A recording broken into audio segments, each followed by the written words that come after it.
Good morning, Biocrafters. We are going to grow a leather-like material from Kombucha SCOBY. This video will cover the growth parameters of the SCOBY organisms, how to make the kombucha, how to harvest the biomass and process it into a leather-like material, and some tips for making things with it. The SCOBY that floats on top of a jar of kombucha is an excellent introduction to biomaterials because it grows quickly and students can use the leather-like material for take-home crafts. It's a simple and fun process.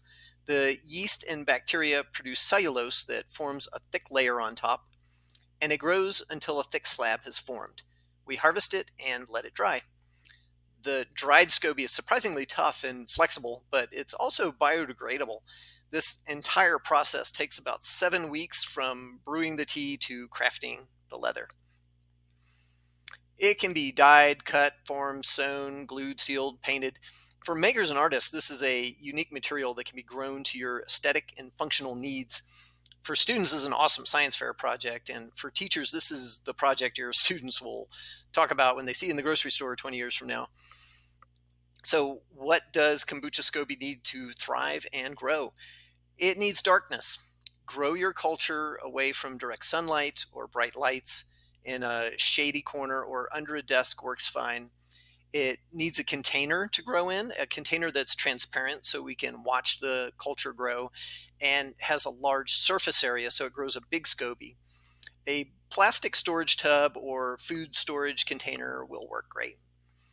It needs air. The yeast in the SCOBY needs some oxygen in the early phase of fermentation to break down the sugar, but then anaerobic bacteria dominate later. It needs protection. We will use a cloth cover or filter material to keep out fruit flies and other microorganisms. It needs clean water. It needs nutrients. And finally, it needs warmth. Kombucha will happily grow between 60 and 85 degrees Fahrenheit. Did I just attribute human emotion to a SCOBY? I don't know if they're happy, but they do grow well at room temperature. The water must be chlorine free, no city tap water, use bottled water, reverse osmosis, distilled water. Well water might work if it's not contaminated with other organisms. The nutrients come from black tea and plain white sugar, not a sustainable diet for humans, but actually provides what SCOBY microbes need. To inoculate our culture, we need some live kombucha. It can be from a neighbor or store-bought. This stuff is easy to find these days. Just make sure the label says raw or unpasteurized. A few tips about containers. You can use whatever size fits your workspace. The minimum depth is 2¼ inches to grow a 1-inch thick SCOBY, which is going to dry down to like an 1/8 inch thick sheet of leather. A little deeper gives you a safety margin for moving around the container without spilling. You'll never get the kombucha smell out of the carpet, believe me. The SCOBY will form to the shape of the container like a jello mold, so choose wisely. This big 14 by 17 inch tub requires over 2 gallons of tea. You can make really big sheets, just make sure you have a space to dry those huge SCOBYs. We also need a drying rack or a piece of plywood. These metal racks work okay, but the SCOBY can kind of stick between the metal. Oiling them might help. I haven't tried that yet. Plywood dries slower, but peels pretty easily, and it leaves a bit of a wood texture on the finished leather. That's kind of cool. Some beeswax for finishing, and optionally a leather sewing kit if you're going to sew it. So to cover the growing container, to keep out bugs and stuff, we have two options. Some light fabric, like from an old t-shirt, bed sheets, etc., or charcoal filter material, which will reduce the fermentation smell of the kombucha. It smells like vinegar and apple cider, but some people find it offensive. If you live or work with such people, covering your container with charcoal filter material might prevent some awkward confrontations. There are two ways to grow the kombucha, and the difference is the finished quality. The one container way works great and has become my default. But if you were that kid that couldn't have your peas touch your mashed potatoes, you might want to use the 2 container way to get a more consistent thickness. For the 2 container way, you obviously need 2 containers, and they must match so one can nest inside the other with only a small gap at the bottom, like so. You also need to cut holes in the inner container. This will double as a drain and drying rack. The holes will leave a pattern on the finished leather, so have fun with that. I used a laser cutter to make this cool hex pattern, but a drill works fine. Use your imagination and be careful. So to attach charcoal filter material to a container's lid, I cut a square hole in the lid and cut some filter material larger than the hole and sealed it down with duct tape. So how much tea do you need to brew to fill your container? Uh, you can measure the length and width, multiply those numbers, and then multiply that answer by 1.2 to get the total number of ounces needed to grow a 1-inch thick SCOBY. So for this particular example, we're going to multiply 8 inches times 8 inches equals 64. Multiply that times 1.2 equals 76.8. That's about 2.5 quarts. For reference, a gallon is 128 ounces. If you're not into math or precision, just fill it up. Don't worry, whatever you do is going to be cool. First, an overview of the recipe, and then we will do the whole process step by step. So here's the recipe to brew 1 gallon. Boil 3 quarts of water. Do be careful with boiling water. Turn off the heat and add 6 tea bags and 1 cup of sugar. Give it a stir and then cover it and let it cool. After it is cool, remove the tea bags. I just use a fork, whatever works. Add 2 cups of live kombucha and then top up with water to make a gallon or however much you're aiming for. Cover it up and put it in some place away from sunlight. Now we wait. So now let's do it. Heat up 3 quarts of water to boiling. Be careful. Turn off the heat, pour in the sugar, drop in the tea bags. You can add the optional dye if you want to add color, and then put the lid on. If you're using an electric kettle, you'll need a heat-proof container to brew the tea, a large pot, canning jars, real canning jars, or a large Pyrex measuring bowl will work. Again, please be careful. Fill as many containers as needed to make up the amount of tea you need. Easy stuff, right? So now we're waiting for it to cool. Once cool, we pour it into the growing container, add the kombucha, top up the water level, and cover it up. So while we're waiting for it to grow, check out the symbiotic genius that is SCOBY. The bacteria and yeast work together in a mutually beneficial arrangement.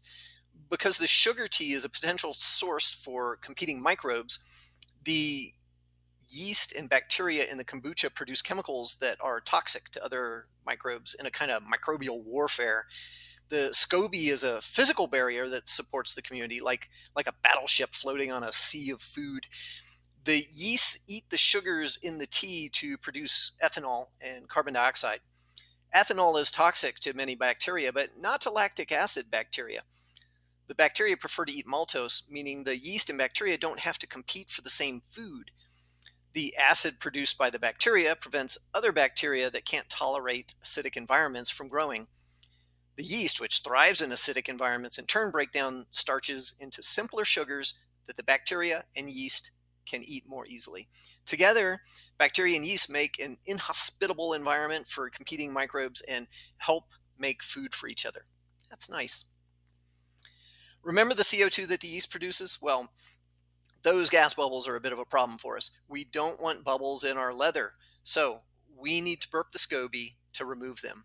Starting after about 2 weeks, you should do this every few days.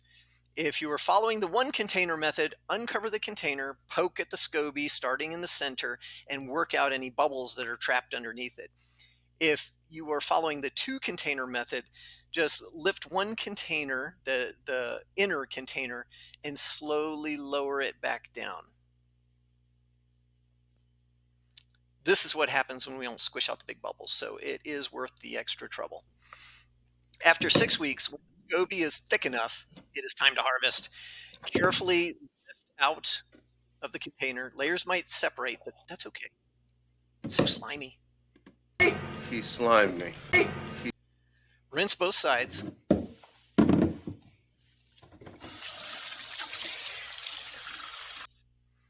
Place it on the drying rack and smooth out any lumps or wrinkles. The SCOBY will take on the texture of the drying rack, which can add a cool look and feel to the leather.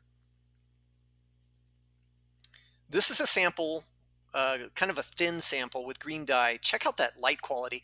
Make some, might make some lampshades with something like this.